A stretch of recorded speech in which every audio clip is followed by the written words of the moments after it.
crime and Peter Chambers.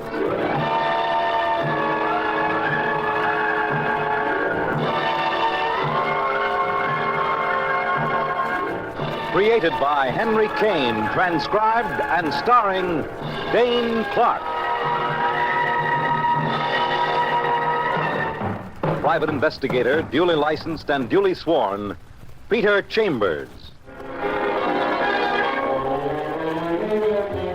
You're a private eye. That's your business. Anything else? That's for laughs. This one figures for a lot of laughs, and you're being paid for it, which adds a rare quality to the laughter.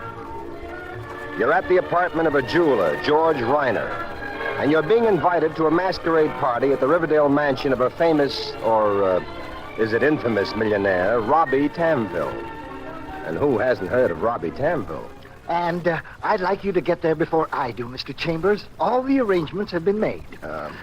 What will you wear? I don't quite know, Mr. Reiner. You've sprung this on me rather quick-like. Oh, man of your resourcefulness. Come now, Mr. Chambers. Think of your reputation. Yeah, I'm thinking. Tonight, 8 o'clock. Well, let me see now. Well, I've got an idea. Something that's never been done before. Yes? Pirate's costume. Good. No patch over the eye. Very good. And just so that I'll be sure, don't wear a sword. Then I'll know for certain that you're my pirate. Okay, Mr. Reiner, I'll be your pirate. No cutlass, no patch. Now, let's get back to the business end of the deal, please. Well, sir, you've heard of the Opal of Ramses? Opal? Well, yes. Owned by King Ramses, and a priceless objet d'art. Only wasn't it supposed to have brought hard luck to this ancient Egyptian king and hard luck to everyone that's owned it since it was dug up? Oh, sure, Mr. Chambers. Superstition. Pure, baseless superstition. So how come Robbie Tamville is so anxious to get rid of it? Well, he's had a run of bad luck, and now that it is offered for sale, I have the opportunity to purchase it. Yeah, you and this, what's his name? William Zucco.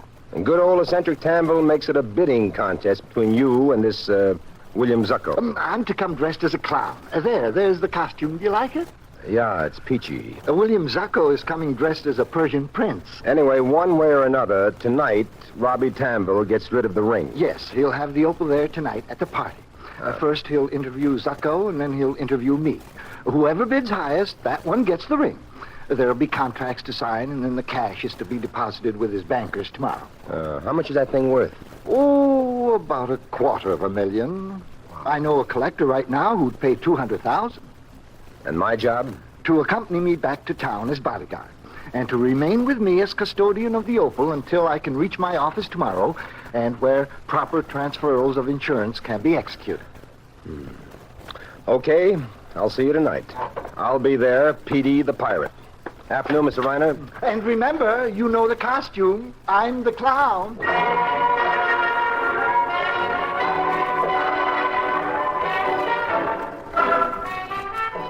So, that evening, you're living it up amongst the swells. Everybody's wearing masks and everybody's wearing costumes, but your client, the clown, hasn't shown up yet. But meanwhile, you've latched on to a female with a lush and lovely figure, incongruously attired as a witch. You've danced, you've chortled, you've chuckled, but now you're dying of curiosity. So you waltz her off to a corner. Yes, my dashing buccaneer. Pray, what wish you of the witch? Unmask a witch, else this pirate walks the plank. If anything as prosaic as a plank can be found in his diamond-studded shack. Will you unmask, too? Because I'm just bursting with curiosity.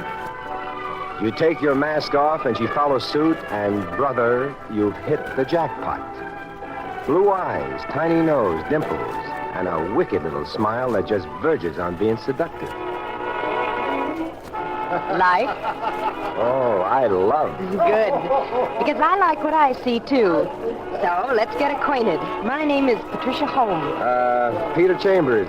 What do you do? Well, I'm a detective of sorts. Detective? How very interesting. Yes. You look like an actor. A leading man type, you know. Yeah, and you like an ingenue. Say, what do you do? I'm a doctor. A doctor? Well, now. Disappointed? Oh, I'm flabbergasted. For further information, over 21 and unmarried, specialize in fluoroscopy and X-ray. Look, Doc, I got a small pain that hurts me here, see? I conduct my examinations at my office. Oh, I'd love to visit. You may at that. I combine my office and my apartment. 441 Park. I didn't take my car. I was driven here by a group of friends. So if you've a car here... I have. Well, Mr. Chambers, after this party, I'd admire to have you take me home. And there isn't a thing in the world that I'd admire more, Doctor. Well, thank you.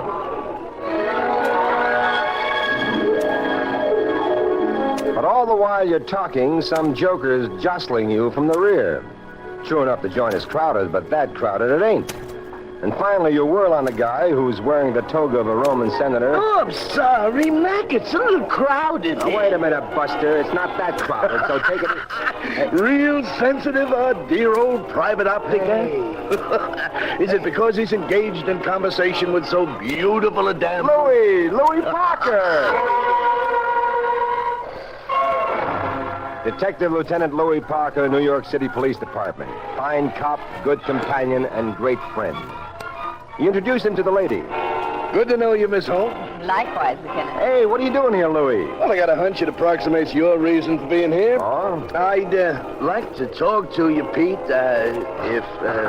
That, Miss Holmes, means that the courteous lieutenant would like to talk to me alone, but in the circumstances, he finds it difficult to express. Your beauty, Miss Holmes, makes it even more difficult. Hey, listen. You like it? Most gallant, Lieutenant. If you promise not to keep Mr. Chambers away too long. I promise. Good enough, then. I'll see you later. Is she cute, Louis? Now, listen, Pete, I'll tell you why I'm here.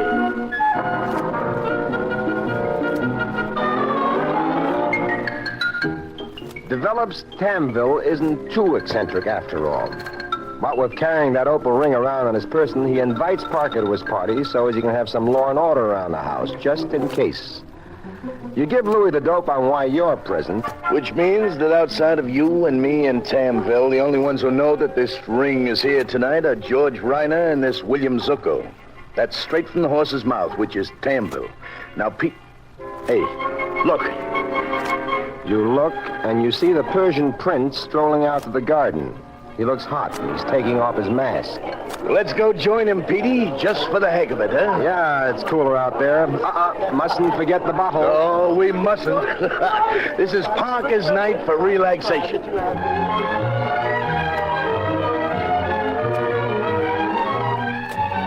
You bring a bottle and 3 glasses out to a table in the garden. The Persian prince is nearby, mask off. You call him over, introduce him, and offer a drink. William Zucco is a tall guy whose black eyes give off about as much expression as a couple of shuttered windows in an empty house.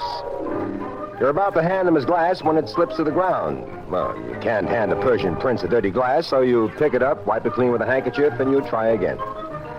Then you pour for the 3 of you, and you all drink.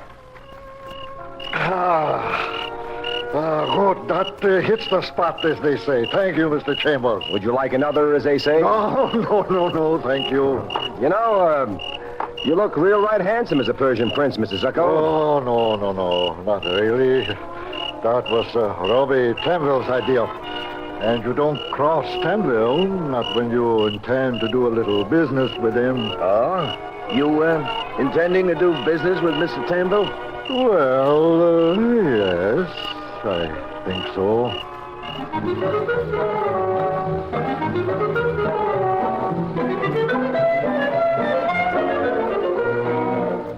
Just then, a butler comes out and tells Zucco that Tamville is ready to see him. You all go back into the house, and the butler opens an oak door for William Zucco. You can see inside. It's a big room with wide French windows on the far side opening to another garden. Tamville's inside, the only guy at the party not in costume. Zucco goes in, and the door closes.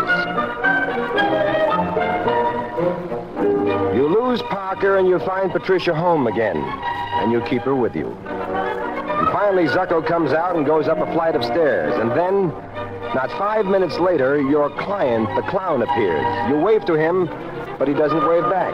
He proceeds directly to the oak door, goes in, and then... The shots are from Tamble's room, and you and Parker bust in there fast. The French windows are wide open. There's no one in the room except Tamble, and he's very dead. All right, everybody out of here. I'm Detective Parker, police. Now get them out, please. Everybody out. Come on, you stick around, Petey. Out. That's right, out. Nice, huh? Yeah. Real nice. Whoever pulled it beat it through those French windows.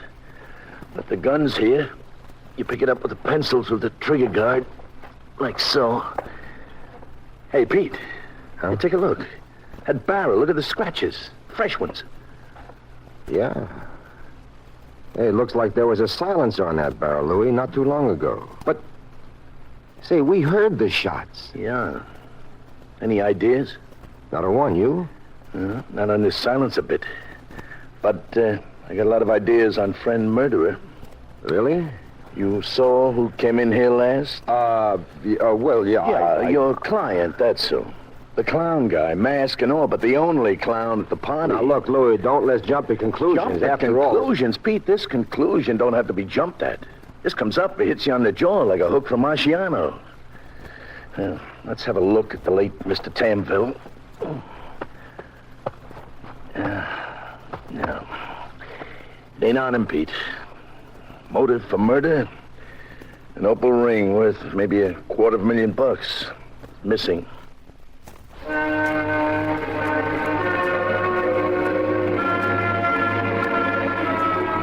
15 minutes later, the joint is jumping with cops. A search of the ground turns up a clown's costume. And an idea starts to percolate in your mind. So you do a little searching, too. You pick up an item which might be of unusual interest, and you safely deposit it in your car. No guest is permitted to leave until he or she is thoroughly searched by an expert. And that turns up nothing, no opal ring. But the search of the guest does develop one item of importance. One guest is missing. Your client, Mr. George Reiner. Driving down in the car, there's Patricia Home, there's Parker, and there's you. Mr. George Reiner. Well, I'm saving him for me. No use sending anyone else. If he's skipped, he's skipped. If he's at his apartment, then he's for me, personally. But why, Lieutenant? How? I won't go into the why, but here's the how. He bumps Tamville, cops that opal ring, goes through those French doors, gets rid of the clown costume, and blows, period. I sent that gun downtown well in advance. I'm curious about the check on that beat. Which means that after we drop Miss Home, we stop first at headquarters, Yeah, huh? sure. Mm-hmm. Then we call on Mr. Reiner. Very good. Very satisfactory. What are you so happy about? Just a minute. What are you reaching in the glove compartment for? This. Glass? Well, what's Handle it gingerly, Lieutenant. You're going to do a fingerprint check on it. Now, one set figures to be mine. I'm very curious about the other set. Where did you get that glass? Stole it, a memento from Tamble's party. Hey, Louis, will you have that fingerprint check done for me? Sure, Petey. You insist?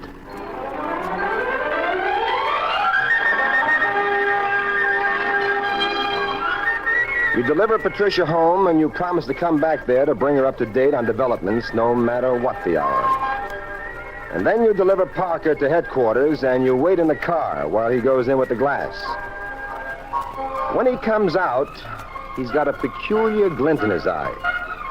He tells you the fingerprint checks on the glass will take some time, but that he's put a rush on it. And then he clams. And when Parker clams, he's tighter than a barfly at curfew time.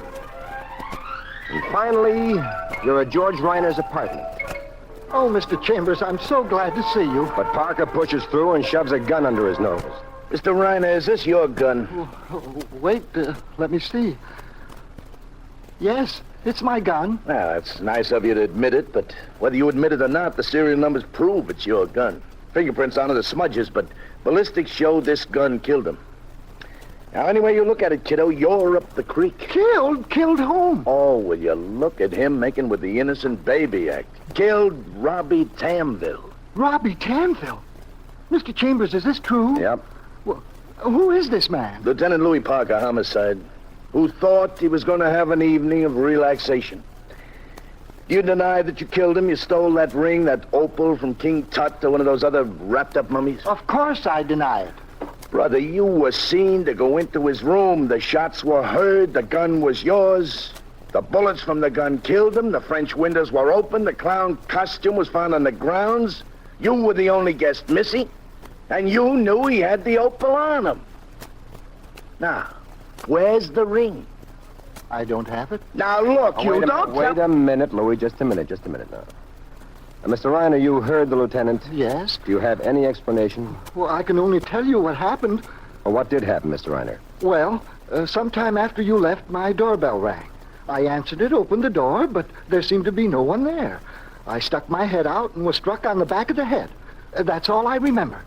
When I regained consciousness, I was bound and gagged. It took me hours to untie myself. When I finally did, I looked about thinking it was a robbery, trying to see what was stolen. Was anything stolen? Well, just my clown's costume and my gun. Okay, Mr. Reiner. Suppose, just for the sake of my friend here, whose client you are, suppose I try to buy your story. Now, show us some proof, huh? Where's the rope that bound you, or is it wire or tape, maybe? And the gag around your mouth? Where I'm is sorry, Lieutenant. I was bound by a couple of my neckties, and the gag was one of my own handkerchiefs. But I do have a bump on my head. it? Oh, I'm sorry, Pete. I gotta take this guy downtown.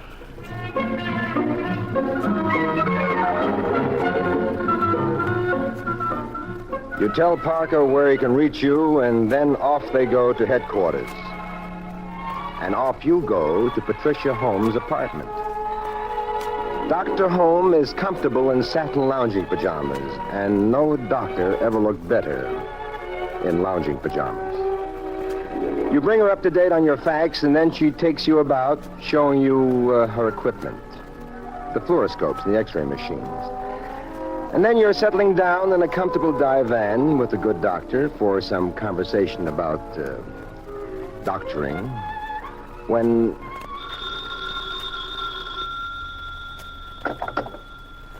Hello? Peter Chambers there. Oh, just a minute. It's for you, Peter. Oh, thanks. Hello? Is the dope on that glass deal of yours? Oh, yeah, Louis. One set of prints, yours. The others belong to a guy, Bill Zukalski. Kals. What about him? Well, he's a Russian emigre. He used to work in a circus. He ate ground, glass, nails, tacks, one of those guys. He did a bid about 8 years ago for assault, then disappeared. Hey. Now, look, Pete, what's your interest in the guy, and who is he? Look, Louis, pick up our Persian prince and bring him down here to Patricia Holmes' place and do it fast. Persian prince? William Zucco. You know what you're doing, Pete? Absolutely, and please, Louis, fast, huh?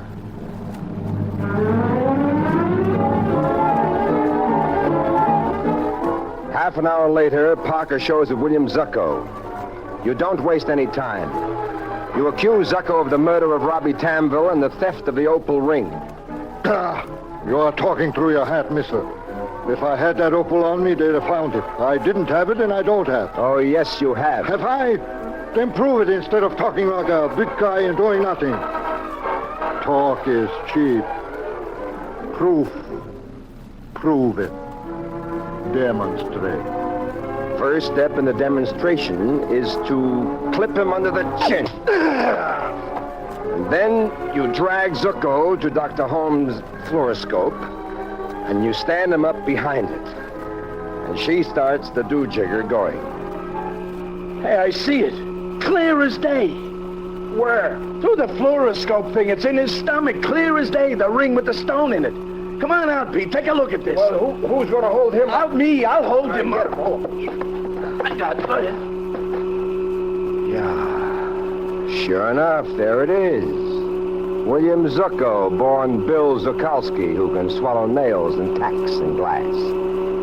Oh, what a hideaway, eh, Louis? Yeah. How can you frisk a guy when he's got the loot in his stomach?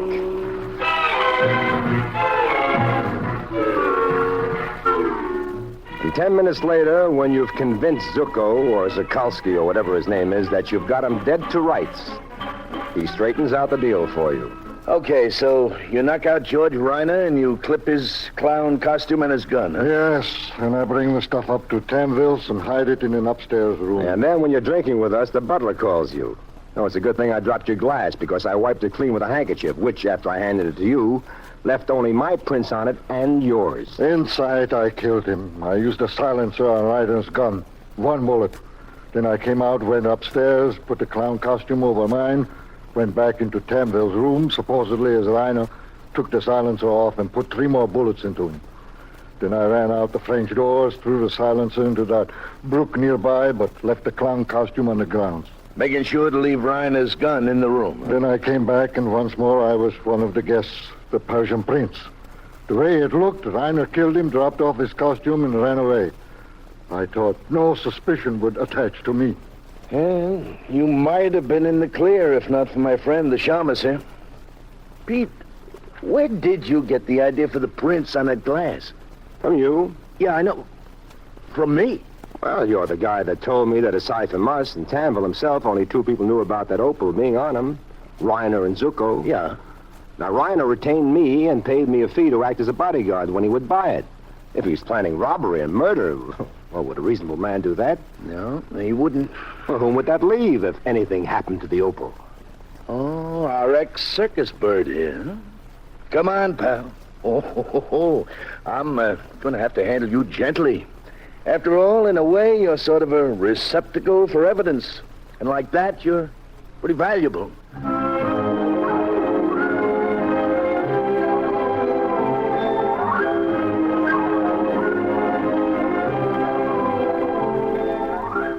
And so, after Parker and the valuable Mr. Zucco take their departure, you and the darling Dr. Patricia Holm finally settle down to some quiet conversation and peaceful tete-a-tete.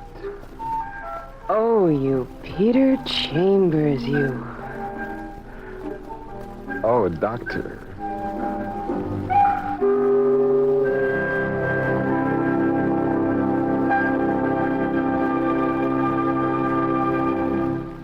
And there you've had Crime and Peter Chambers.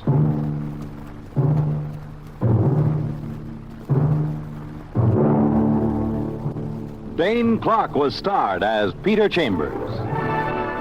Crime and Peter Chambers, transcribed, was created and written by Henry Kane.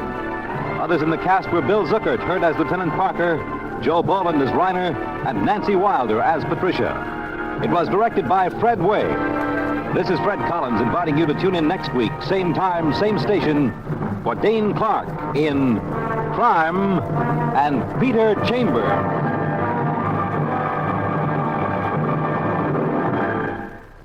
Crime and Peter Chambers has come to you through the worldwide facilities of the United States Armed Forces Radio and Television Service.